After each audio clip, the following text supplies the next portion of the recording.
Chers amis internautes, merci de votre fidélité. Nous voici la une de l'information d'aujourd'hui. Après la sortie officielle du président de la République sur la RFI, nous voici la communiqué de presse du PASTEF portant sur Macky Sall et son complot. Complot, ça y est, le mot est lâché de la bouche de son principal instigateur, Macky Sall lui-même.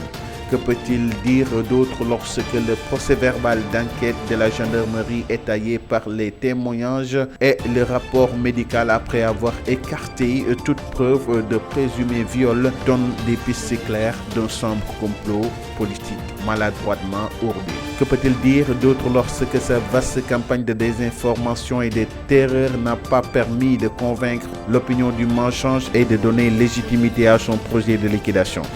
Que peut-il dire lorsque dans un procès-verbal d'enquête de gendarmerie portant sur une affaire fomentée contre son ennemi, son adversaire, il est clairement mentionné l'implication d'un responsable de sa coalition Benno Bokk Yakaar. La simple mention de l'acronyme Benno Bokk Yakaar suffit au classement de ce dossier grossier et au déclenchement d'une procédure de destitution contre lui-même, comme ce fut le cas pour le président Nixon et l'affaire Watergate.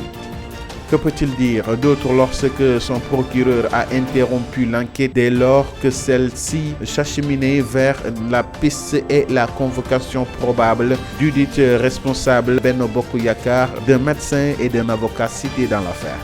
Que peut-il dire d'autre lorsque l'État, dans une affaire supposée privée, kidnappée et isolée la présumée victime à l'insu même de son père et de sa famille, qui sont sans nouvelles d'elle depuis le déclenchement de cette mascarade? Rajoute-t-il, Monsieur Macky Sall, vous ne pouvez convaincre aucun Sénégalais, tous savent que votre seule compétence, c'est le complot politique contre vos adversaires. Chers compatriotes, je vous donne rendez-vous dans les prochaines heures à venir pour une importante déclaration.